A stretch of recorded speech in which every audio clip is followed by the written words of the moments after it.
Quel Vendéen ne connaît pas le jeu de palais? Le comité départemental du sport en milieu rural profite de la Coupe Vendée Jeunes au Vendespace le 29 octobre pour faire redécouvrir cette pratique, mais aussi bien d'autres bien plus exotiques comme le molki qui est un petit peu connu. Mais connaissez-vous les assiettes picardes? C'est le sujet de notre émission. Bienvenue dans l'air de rien.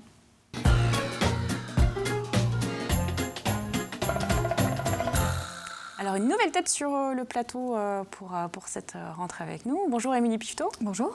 Vous êtes responsable communication à la Ligue des œuvres laïques. La Fédération des œuvres laïques de Vendée. Voilà, bien commencé.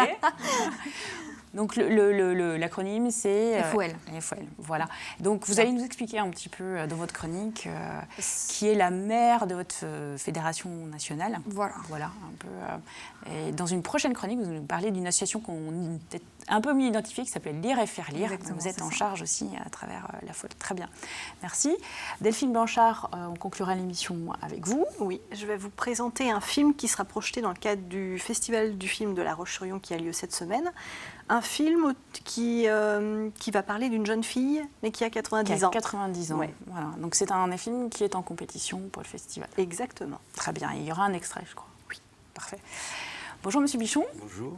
On vous a invité pour parler d'un événement prochain qui a lieu le 29 octobre, Oui.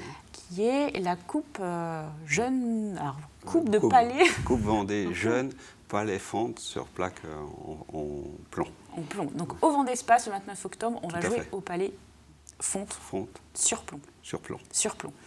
Et vous êtes salarié du comité départemental du sport en milieu rural Oui. de Vendée. De Vendée. Alors, ce comité, pour qu'on comprenne bien, donc c'est un comité sportif, comme il Oui. existe d'autres organismes sportifs, mais avec un message de défense, de mieux faire découvrir des sports qui seraient liés à la culture, à la Vendée, à la tradition, Voilà, comme le palais. jeu traditionnel de Vendée, donc en l'occurrence le palais en Vendée, Oui. forcément, alors que dans d'autres régions, ça serait plutôt tourneur de barrique Oui. dans le Bordelais ou tireur à la corde. Qui seraient aussi en des bonne- sports, du coup. Du sport, oui, traditionnel. Tourneur de barrique, ça peut être un sport. Oui, il y a, D'accord. dans le Bordelais, il y a des Ouais, on comprend associations de pourquoi. tourneurs de barriques. Mais d'ailleurs, le palais, est-ce qu'on peut vraiment dire que c'est un sport? Oui. C'est un loisir qui, Oui. pour certains, devient un sport, une compétition. D'accord. Et, À partir du moment où il y a compétition, oui, voilà, il peut y ça avoir- devient un Comme le peu plus billard, c'est sportif. tactique ou... Ouais. D'accord. Voilà. Ouais. Donc c'est un jeu d'adresse. Ouais. Mais le comité départemental en sport en milieu rural n'a pas que le palais. Il y a Oui, aussi d'autres bien sûr. jeux traditionnels, mais Comme aussi le molki. Enfin, on peut parler de traditionnel pour le molki. Disque golf, en fait, c'est des nouveaux jeux qui sont arrivés il y a une dizaine d'années. Mais aussi des activités comme le badminton, tir à l'arc, Oui, d'accord. Ouais, donc gymnastique. donc ça veut Donc dire c'est qu'il y a très- il y a des clubs à travers le département et vous les fédérez. On les fédère pour les soutenir, Mais les c'est aider. ouais, voilà. Ça peut être de la compétition, comme le palais, comme une activité plus Loisir. Voilà. Le but, c'est quand même assez loisir et de faire dans les milieux ruraux, justement, Il y a cette faire vocation. connaître. Enfin, ce qui est important au sein de votre comité, c'est vraiment de proposer, de développer des choses en milieu rural, là où ça Ouais. pourrait être plus compliqué. Voilà, c'est ça. D'accord. Donc le 29 octobre au Vendespace, il y a donc un aspect compétition avec le palais Le palais, jeune. jeune. Là, combien d'équipes Alors, nous espérons 240 équipes. Donc, ils seront Ah ouais. composés d'un jeune, parce que c'est la Coupe Vendée Jeunes, Ouais. qui joue avec un adulte. Donc jeune, c'est moins de 18 ans. Alors, qui soit né moins de 16 ans, qui soit né après 2000. D'accord, voilà, ça ne rajeunit pas ça. Et donc, le but, c'est de faire participer les jeunes à faire une compétition. Et c'est pour aussi fêter les 20 ans de cette compétition. De cette compétition. Alors l'idée de mettre en avant les jeunes, c'est parce que c'est une pratique qui est en désuétude, les jeunes s'y intéressent pas ou... Si, les jeunes sont toujours intéressés par le palais. Maintenant, de là à adhérer dans des clubs, peut-être moins. Donc, c'est justement pour les solliciter à adhérer dans des clubs afin de Ouais, pour que ce soit... perpétuer la tradition Parce que du palais. le palais, il y a beaucoup de gens qui ont soit un jeu dans leur coffre ou assez spontanément, c'est un jeu qu'on fait encore en famille, je pense. Oui, c'est de toute façon, en Vendée, rares ceux qui n'ont pas leur planche et puis leur palais dans leur coffre ou chez eux, lors d'une réunion familiale, après un bon petit repas, une petite détente, on sort la planche, les palais et on y va pour faire une partie. Puis la règle n'est pas trop... Enfin, il y a plusieurs niveaux, j'imagine. Moi on ne m'a jamais empêché de jouer, même si je me demande si j'ai encore bien compris. Mais... Oui, la règle est assez simple, c'est de se rapprocher le plus près du voilà. maître. Voilà. C'est bien ce qui me semblait. Et donc déjà de mettre le palais sur la plaque, qui n'est déjà pas toujours évident pour les débutants. Mais voilà, le but c'est de se rapprocher le plus près du maître. Alors il y a le laiton. Non, ça c'est le fonte. Le fonte. Voilà, oui, pardon, oui, je savais, pourtant j'ai révisé. Et le palais. Voilà, et le laiton. Et le laiton. Les deux sont traditionnellement vendéens en fait. Oui. D'accord. Vous connaissiez plus l'un que plus l'autre. la fonte. Plus La fonte sur la planche en plomb, évidemment. Et vous jouez régulièrement ou... À chaque fois qu'il y a une réunion de famille, Ouais, c'est le passage obligé. Voilà. Donc ça peut se jouer sur plaque en plan, mais également sur plaque en bois. Ouais, d'accord. Alors ça change quoi au jeu, ça, Rien, concrètement? c'est voilà. Oui, il n'y a pas de... Le lancer peut-être un petit peu différent, parce qu'on amortit parce que pas le pareil. bois, il amortit moins, d'accord. ça saute davantage. Et pour rire, on dit il y a peut-être une question de budget. Et il y a aussi la distance, c'est dire que la planche en bois est plus loin que la plaque de plan. on la met Donc plus loin. ça modifie un petit peu le... Les experts doivent trouver quand même un intérêt. Oui, voilà, c'est quelqu'un qui est habitué à une plaque. S'il joue sur une plaque différente, ça. Mais je vais faire ça pour gagner la prochaine fois. Le lancer n'est plus le. Dans ton coffre de voiture. N'est plus le dans même votre coffre de voiture. Voilà. Bien, on va revenir, parce qu'au Vent d'Espace, on parlera de palais, mais pas seulement, donc on va y revenir. On va faire une petite parenthèse avec la chronique des mini-piftos.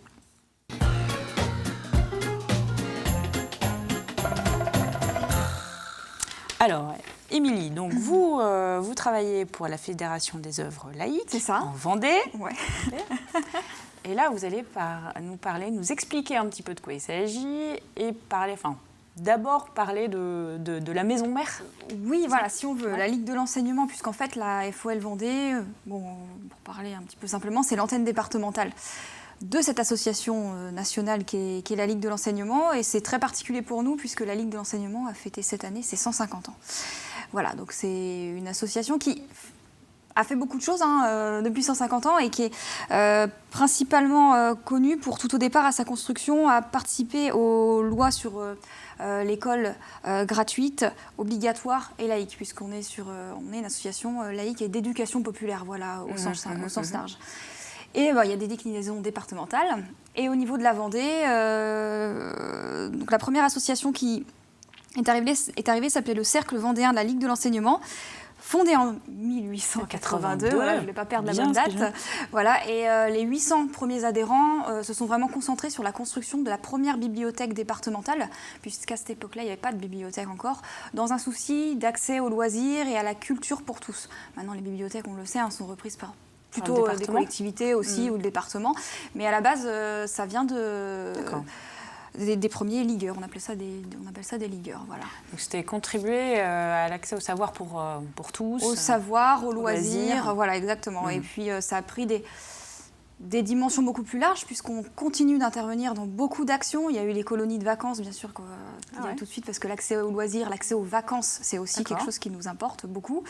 Donc c'est quelque chose qui perdure aussi en ce moment. J'ai des collègues qui créent des colonies, donc on accueille des enfants de toute la France. Alors quels enfants, en fait il faut être adhérent, Alors, nous, en fait, on a un réseau qui s'appelle Vacances pour tous et qui permet, en fait, à n'importe qui, un particulier qui a le catalogue, voilà, est intéressé par, je dis n'importe quoi, mais notre séjour à Noirmoutier de bord de mer. C'est pas n'importe quoi. Voilà. Exemple comme un autre. Et voilà, il suffit d'inscrire cet enfant. Donc, il y a une adhésion. Bien sûr, parce qu'on reste une association. Et puis, il vient à Noirmoutier. Mais il y en a plein d'autres dans toute la France, des colos. D'accord. Alors, un autre axe de travail de la fédération, les valeurs d'éducation populaire, à savoir la formation pour tous.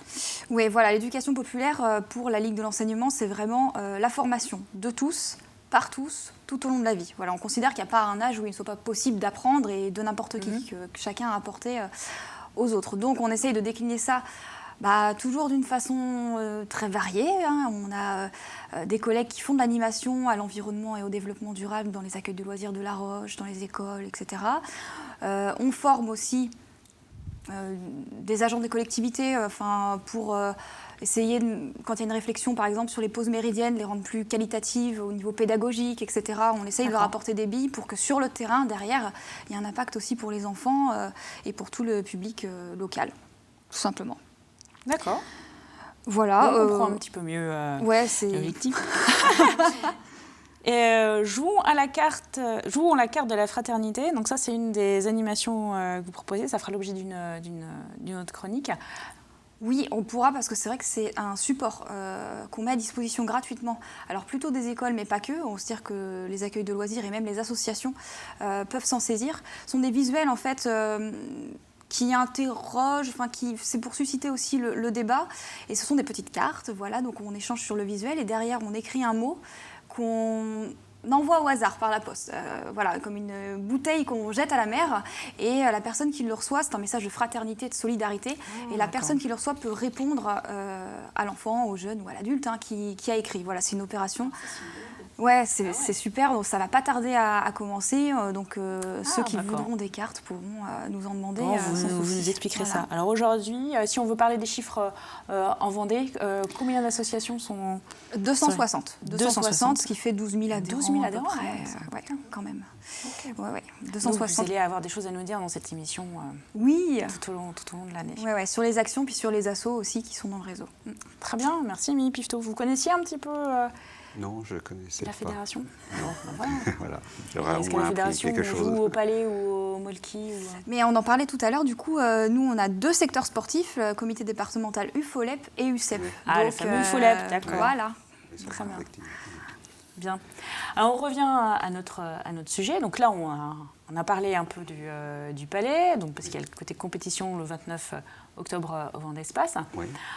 Disons que moi, par exemple, je connais le Palais, mais suivre une compétition, ça ne m'intéresse pas forcément. Eh bien, je vais quand même aller au Vendée Espace parce qu'il y a plein d'autres choses.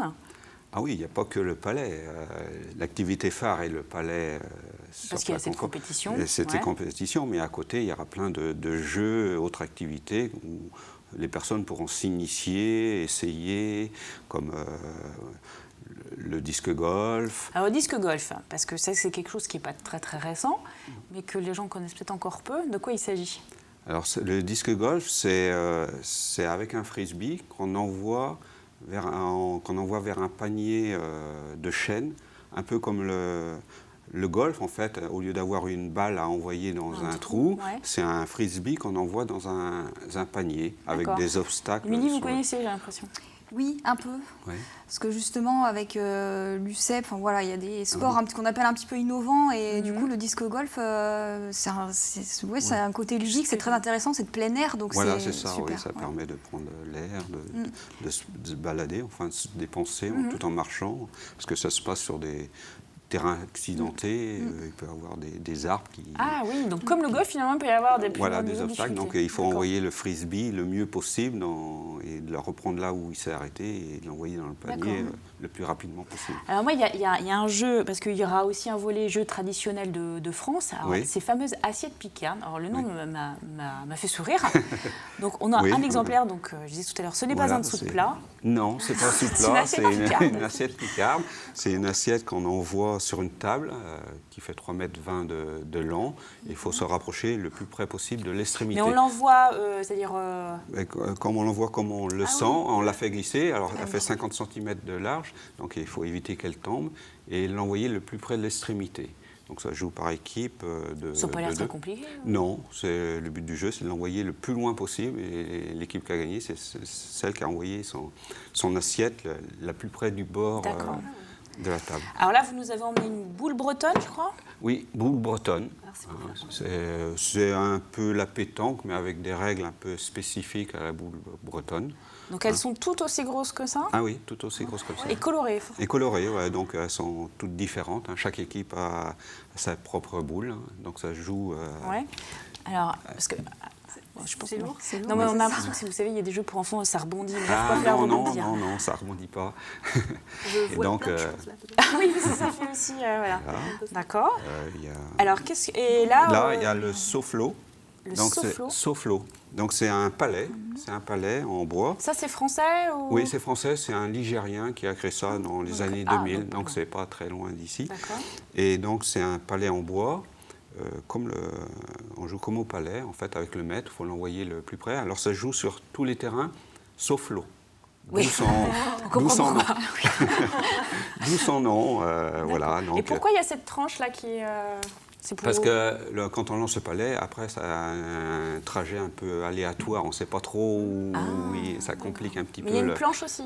Non, c'est un mètre qui est carré, qu'on envoie également. Alors c'est pareil, on lance carré, alors ça part dans tous les sens. Et on joue ça partout. Donc il y a, même avec des obstacles, alors ce qui fait que le mètre peut se mettre derrière un arbre. Donc Ah ouais, après, ça peut c'est être rigolo, ça. difficile et ça part dans les orties. Après, Ah oui. Globalement, c'est des jeux qui sont assez simples. c'est très simple, Le principe. oui. Les règles sont très simples. Alors, je ne l'ai pas dit, mais vous êtes président de l'association de Molki de Vendée. Vendée, oui. Ouais. Donc, depuis combien de temps? Alors depuis 1 an, maintenant, j'ai pris la D'accord. succession. Alors, le Molki, c'est un jeu, je ne sais pas si tout le monde y a joué, mais avec des quilles, des numéros, Oui. qui vient plutôt des pays du Nord, Nordique, ouais, de Ouais. Finlande, plus spécifique. qui est inspiré d'un jeu traditionnel finlandais, vous me Oui, disiez. oui.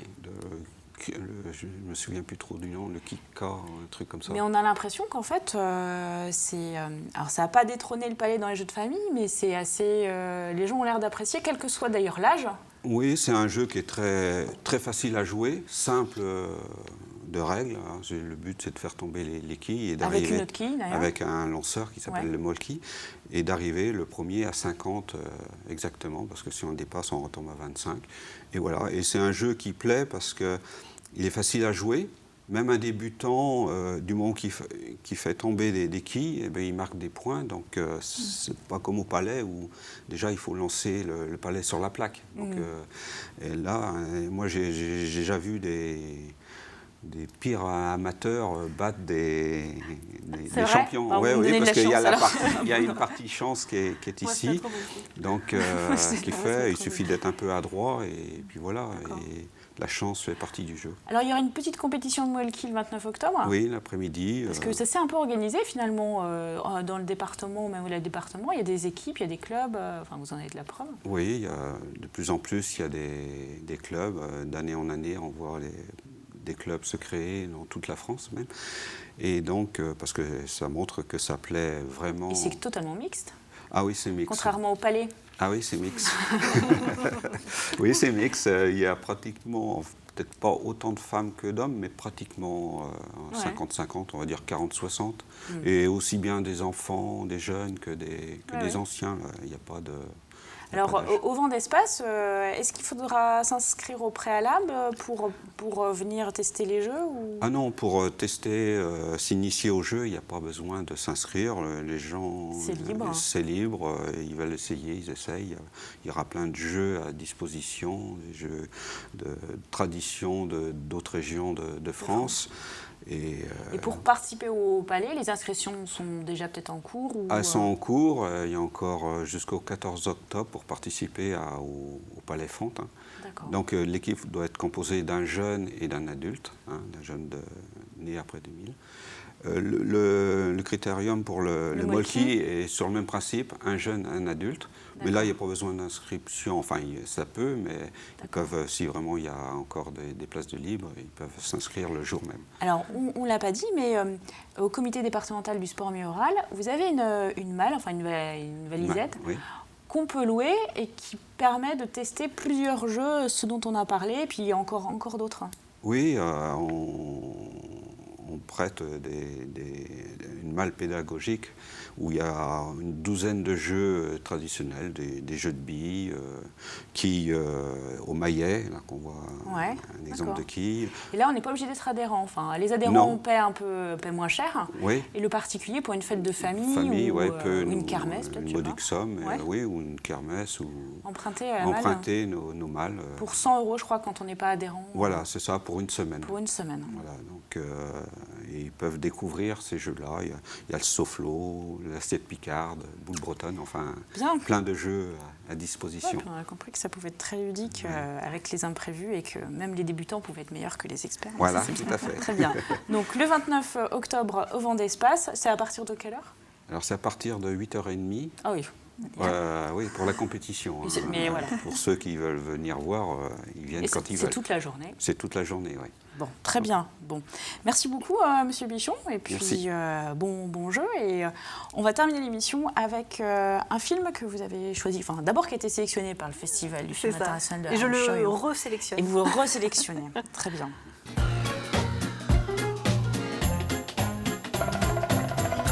Donc, une jeune fille de 90 ans. Exactement. Dans le cadre du Festival du film, vous allez en voir un petit peu partout des affiches toute la semaine.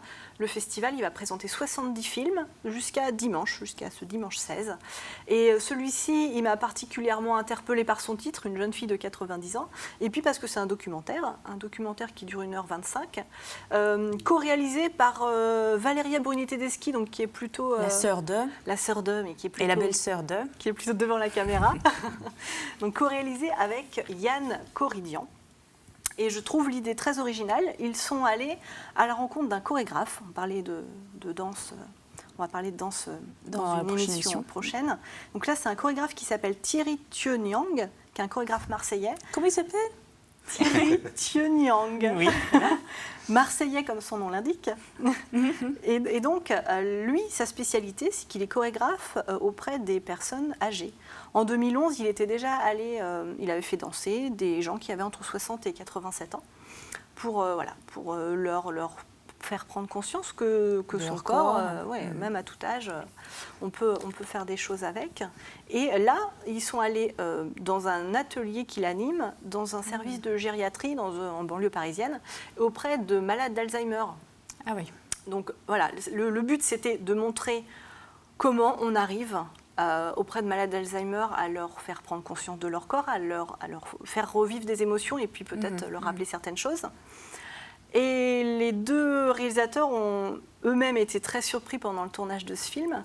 Ils ont été surpris par une jeune fille donc, qui a 92 ans précisément, qui s'appelle Blanche Moreau. On va voir tout à l'heure un extrait, cette petite brindille frêle. On se dit, mais ce chorégraphe va la briser en deux, c'est pas possible. Ouais. Et finalement, elle s'éveille et surtout, elle tombe amoureuse du chorégraphe. Tiens donc. Donc à 92 ans, on peut encore tomber amoureux.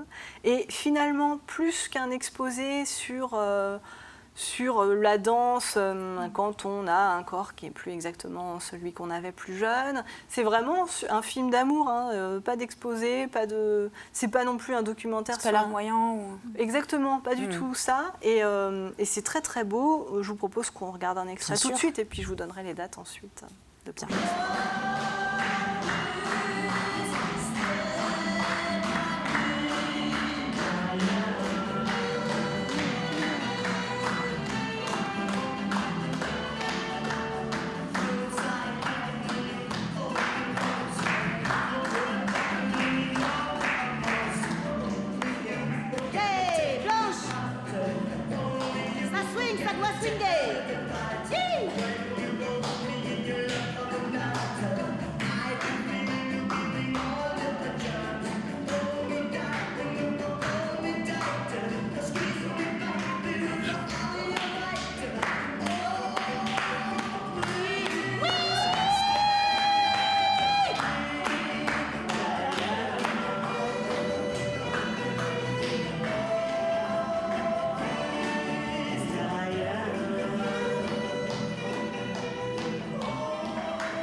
Cette Blanche, elle est très touchante, vraiment. Le personnel soignant est à fond. Ah oui, ils sont très très dynamiques. Donc c'est un film qu'il ne va pas falloir rater parce qu'il n'aura pas forcément de distribution en salle. Il va être diffusé sur Arte. Et on ne sait pas encore vraiment quand. C'est un peu compliqué pour des sujets un peu plus délicats. Donc, il est projeté mercredi 12 à 21h à la salle du Manège. Et le chorégraphe sera là. Et un des réalisateurs aussi sera là. Donc, ça sera intéressant il va après le film, expliquer un petit peu comment il a tourné ça. Et le dimanche 16 à 14h au théâtre à La Roche-sur-Yon. Donc 2 occasions de voir ce très beau film. Très Donc touchant. le 12, à quelle heure au manège à La Roche-sur-Yon? Le 12 à 21h avec le chorégraphe et avec Yann D'accord. Corrillian qui seront après le film. Et deuxième projection, Deuxième pardon, je fais projection, dimanche 16, 14h au théâtre. répéter. Très bien. Tous avec blanc. Et un autre jour sur Arte. Bon, c'est pas quand. Mais ratez-le Très bien. pas. Merci. Et juste pour terminer, un petit rappel, vendredi 14 octobre, c'est les rencontres organisées par Racine et Femural sur le thème « Le bonheur, ça se cuisine ». Une conférence intitulée « Je mange, donc je suis ». Plein de promesses, on va comprendre beaucoup de choses avec un sociologue. Et puis un forum en accès gratuit pour venir cuisiner, déguster, essayer pas mal de choses. Voilà, merci à chacun d'entre vous, belle semaine et à très bientôt. Merci. Merci.